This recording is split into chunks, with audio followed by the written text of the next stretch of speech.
어느 날 아침에 완전히 다른 사람이 되어 나타난 사울을 보았을 때 다메섹에 있는 유대인들의 놀라움이란 이루 말할 수 없었습니다.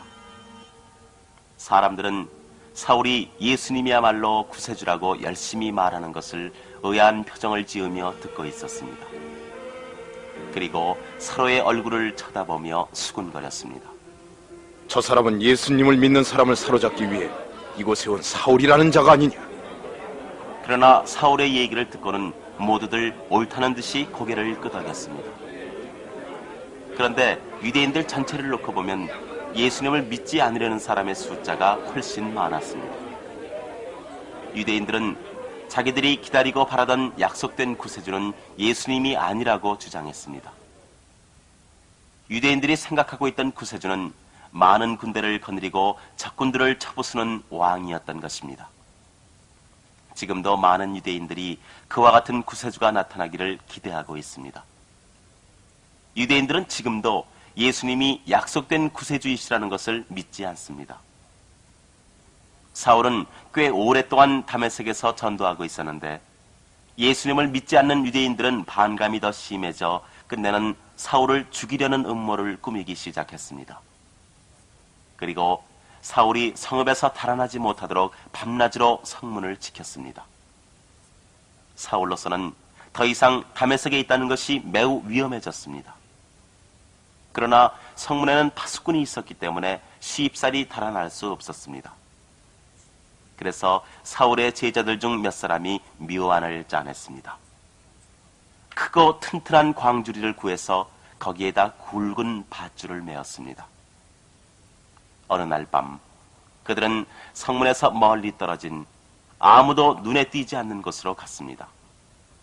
그리고는 성읍을 둘러싸고 있는 높은 성벽 위로 기어 올라가서 광주리에 사울을 담아 몰래 성벽 밖으로 달아내렸습니다.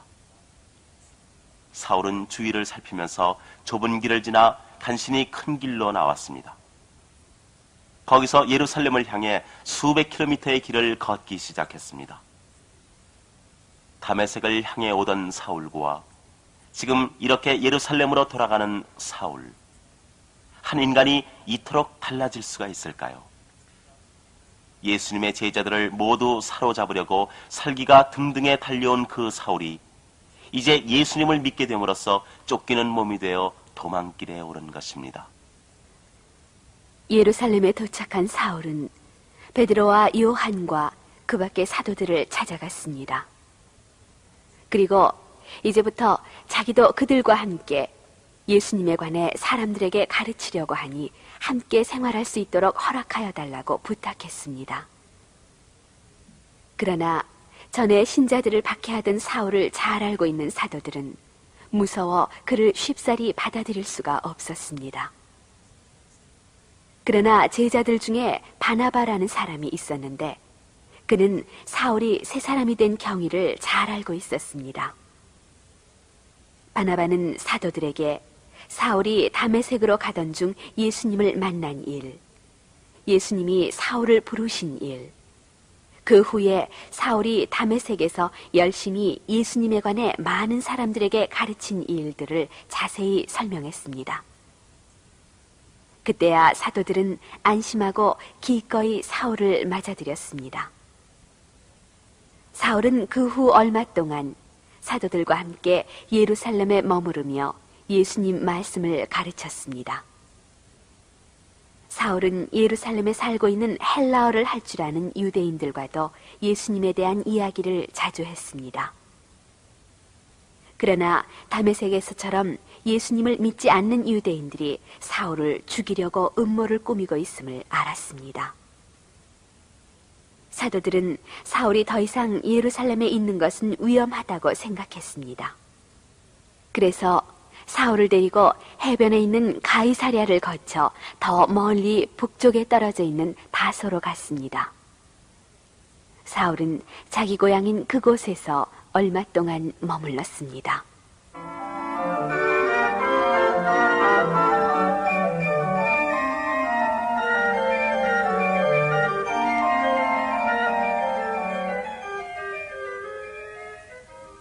예루살렘에서 약 60km 떨어진 곳에 요빠라는 도시가 있었습니다. 요빠는 항구 도시였기 때문에 크고 활기에 차 있었습니다. 요빠 항구에는 전 세계의 배가 모여들었습니다. 요빠에도 예수님을 믿는 사람이 많이 있었습니다. 예루살렘에 있는 것이 아무래도 위험하다고 느껴 이곳으로 이사 온 사람들도 적지 않았습니다. 그 사람들이 요빠 사람들에게 예수님 이야기를 했기 때문에 요빠에는 예수님을 믿는 사람들이 많이 늘어났던 것입니다. 그 신자 가운데 마음이 착한 도르가라는 여자가 있었습니다. 도르가는 날마다 무엇이든 선한 일과 어려운 사람을 돕는 일로 보람을 느끼며 살고 있었습니다. 가난하거나 남편을 잃은 여자들은 도르가를 찾아와 의지했습니다. 이 도르가가 어느 날 중병에 걸려 그만 죽고 말았습니다. 요빠의 그리스도인들은 모두 도르가의 죽음을 슬퍼했습니다. 마침 베드로는 요빠에서 멀지 않은 도시에 와 있었습니다. 거기에 오기 전에도 베드로는 이곳저곳의 마을과 도시를 두루 돌아다니며 예수님 이야기를 하고 병자를 고쳤습니다. 도르가의 친구들은 베드로가 8년 동안 앓던 사람을 고쳤다는 소문을 듣고 모여 의논했습니다. 그리고 모두들 의논한 결과 베드로에게 보이기로 하고 사람을 보내 베드로를 오게 했습니다. 예고 안내를 받고 온 베드로가 도르가가 누워있는 방으로 들어왔습니다. 도르가의 둘레에는 평소 도움을 받았던 가난한 사람들이 울고 있었습니다. 그들은 베드로를 보고는 모두 몰려와서 도르가가 만들어준 옷가지 등을 보여주면서 말하는 것이었습니다. 베드로는 사람들을 방에서 내보냈습니다. 그리고 무릎을 꿇고 제발 도르가를 다시 살아나게 해주십시오 하고 하나님께 기도했습니다. 그리고는 도르가를 향해 도르가 일어나시오 하고 말했습니다.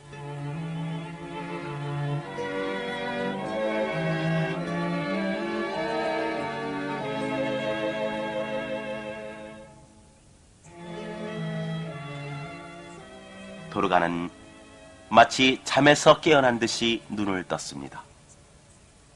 그러고는 곁에 베드로가 있는 것을 알자 급히 일어나 앉으려고 했습니다. 그러자 베드로는 손을 내밀어 도르가를 일으켜 세웠습니다. 그리고 밖에서 울며 슬퍼하는 사람들을 불러들여 살아난 도르가를 보여주었습니다. 이것이야말로 기적이었습니다. 예수님은 성령의 힘으로 제자들도 기적을 행할 수 있다고 약속하셨는데 그것이 이루어진 것입니다. 다만 예수님과 다른 점은 예수님은 하나님의 아들이기 때문에 자기 힘으로 그렇게 하셨지만 베드로와 그의 동료들은 성령의 힘을 빌어 행한 것입니다. 베드로는 결코 그것이 자기의 힘으로 이루어진 것처럼 말하지 않았습니다. 반드시 성령의 힘으로 된 것임을 사람들에게 알려주었습니다. 도르가가 다시 살아난 후에도 베드로는 오랫동안 요빠에 머물러 있었습니다. 베드로는 가죽 다루는 사람인 시몬의 집에 묵고 있었습니다. 많은 사람들이 베드로가 행한 기적에 대한 소문을 듣고 예수님을 믿었습니다. 베드로는 거의 하루 종일 예수님 이야기를 하며 지냈고 유대인들도 날마다 회당에 모여 베드로의 설교를 들었습니다.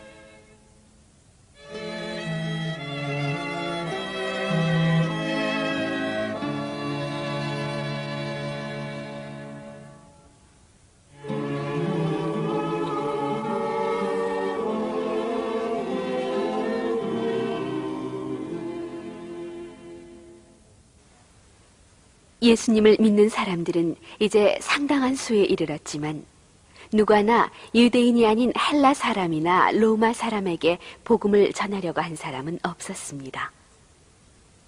유대인은 예수님의 구원이란 유대인을 위해 있는 것이지 다른 민족에게는 관계가 없는 일이라 생각하고 있었습니다. 사도들은 온 세계로 퍼져 예수님이 가르치신 복음을 전하라고 하신 예수님의 말씀의 참뜻을 아직도 잘 이해하지 못했습니다. 베드로가 머물러 있던 요빠에서 별로 멀지 않은 곳에 있는 가이사랴라는 성읍에 고넬료라는 로마 군대의 백부장이 있었습니다. 백부장은 100명의 군사를 거느린 대장이었습니다. 고넬료는 유대 사람이 아닌 로마 사람인데도 하나님을 예배하는 신앙심이 아주 두터운 사람이었습니다. 그는 자기 가족과 부하들에게 하나님께 기도하고 예배하는 법을 가르쳤습니다. 고넬료는 또한 가난한 사람들을 곧잘 도왔습니다. 어느 날 오후 3시경에 고넬료에게 이상한 일이 일어났습니다. 고넬료가 기도하고 있을 때 천사가 나타나 고넬료야 하고 불렀습니다. 평소에는 용감한 군인인 고넬료도 와락 겁이 났습니다. 그러나 마음을 가다듬고 고넬료는 주님 무슨 일이십니까 하고 물었습니다. 그러자 천사는 말했습니다. 하나님께서는 너의 선한 행실을 보시고 또 너의 기도를 듣고 계시다. 지금부터 요빠로 사람을 보내어 피장 시몬의 집에 묵고 있는 베드로라는 사람을 불러오너라. 고넬료는 곧 하인 2사람과 또 자기 부하 가운데 신앙심이 두터운 부하 1사람을 불러 천사가 전해준 대로 베드로를 데리러 보냈습니다. 다음 날 고넬료의 부하들이 요빠 가까이 이르렀을 때 이번에는 베드로에게 이상한 일이 생겼습니다. 시각은 정오쯤 되었습니다. 베드로는 배가 고파서 무엇인가 먹었으면 하는 생각이 들었습니다. 그래서 식사가 준비되는 동안 집 옥상에 올라가 기다리기로 했습니다. 옥상은 조용했습니다. 아무도 방해하는 사람이 없었습니다. 베드로는 식사를 기다리는 동안 하나님께 기도했습니다. 기도하는 중에 베드로는 환상을 보았습니다. 크고 하얀 보자기 같은 것이 내 귀퉁이에 끈이 달려 하늘에서 내려왔습니다. 그 안에는 4발 가진 짐승들과 땅에 기어다니는 것들과 공중의 새들이 들어있었습니다. 그리고 하늘로부터 음성이 들려왔습니다.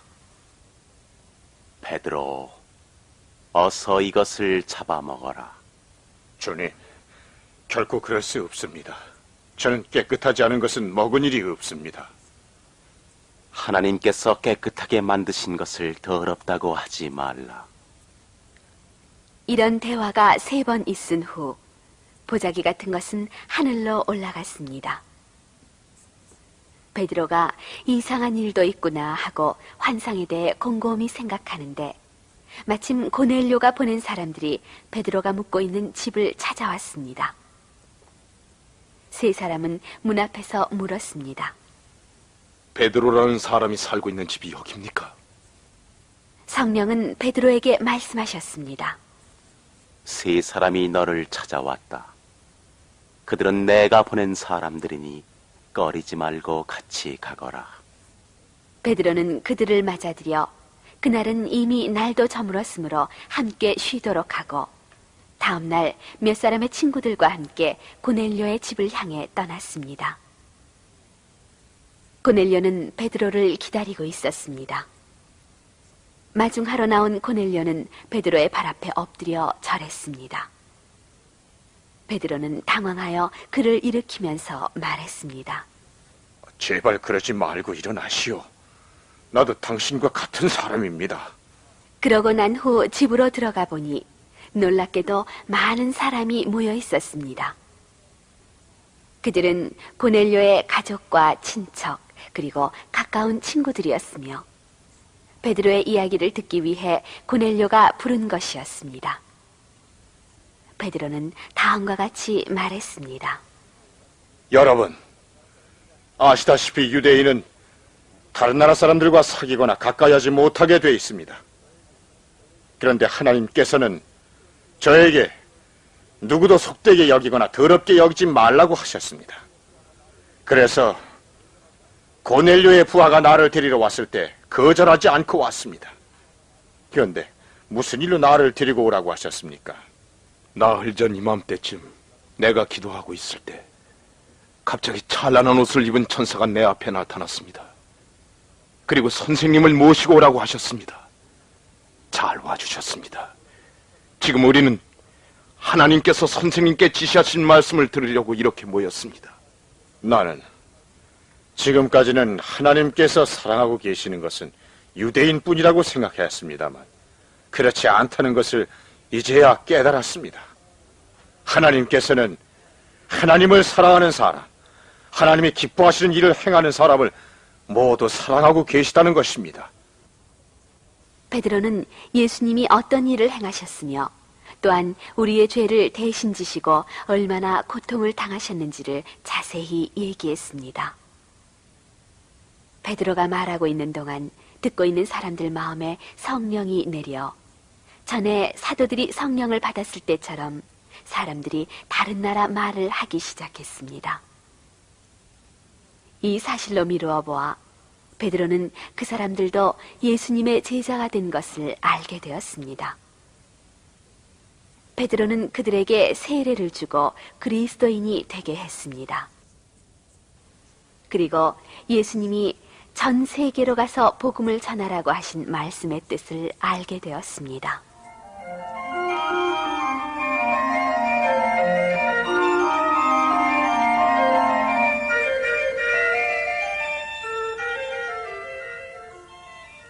가이사랴 교회가 든든히 세워졌으므로 베드로는 예루살렘으로 돌아왔습니다.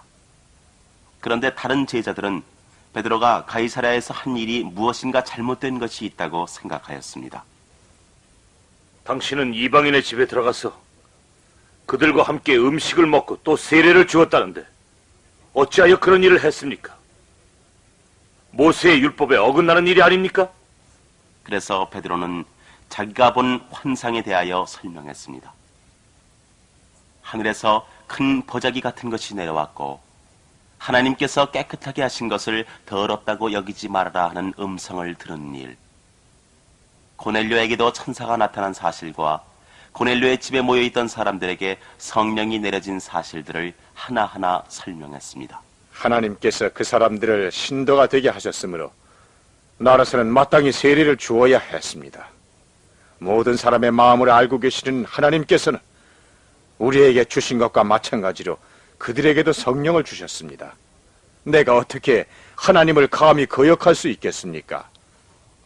제자들은 그 말을 듣고 베드로에게 아무 말도 할 수 없게 되었습니다. 모든 것은 하나님께서 하신 일이기 때문이었습니다. 이리하여 모두들 예수님이 우리 인간을 위해 이 세상에 오신 뜻을 잘 알게 되었고 또한 이것을 매우 기뻐했습니다. 얼마 전까지만 해도 유대인만이 하나님께서 선택하신 민족이며 구원받아 하늘나라에 가는 민족은 유대인들 뿐이라는 생각을 했었는데 그것이 잘못된 것임을 깨닫게 된 것입니다. 제자들은 예수님이 온 세상을 두루 다니며 모든 사람에게 복음을 전파하여라 하고 하신 말씀을 되새겼습니다. 그리고 하나님께서 아브라함에게 땅 위의 모든 것이 너를 통해 복을 받을 것이다 라고 하신 말씀을 기억했습니다. 이 세계 안에 사는 사람들에 대해 생각할 때 제자들은 예수님의 구원은 정말 굉장한 것이라고 깊이 깨달았습니다. 그리고 또 자기들에게 맡겨진 일이 얼마나 크고 보람있는 일인가도 깨달았습니다. 안디옥은 바닷가에 있는 매우 중요한 도시였습니다. 제자들은 안디옥에서 사람들에게 예수님의 말씀을 가르치기 시작했으며 얼마 지나지 않아 거기에 사는 많은 헬라 사람들이 예수님을 믿게 되었습니다. 예루살렘의 교회에서는 헬라 사람이 예수님을 믿기 시작했다는 소식을 듣고 예수님이 복음을 전하라고 하신 말씀을 이제야 실천할 수 있는 때가 왔다고 생각하고 안디옥에 새로 세워진 교회를 돕기 위해 사람을 보내기로 했습니다. 이때 뽑힌 사람은 바나바라는 사람이었습니다. 바나바는 자기 땅을 팔아 그 돈을 가나안 사람에게 나누어 주려고 교회로 가져온 사람들 중에 한 사람이었습니다. 또한 그는 예루살렘의 교회에서 훌륭한 교사로 활약하고 있었습니다. 바나바의 본 이름은 요셉이었습니다. 그의 활약이 대단했고 교회에 많은 도움을 가져왔으므로 제자들은 위로의 아들이라는 뜻으로 바나바라고 부르게 된 것입니다.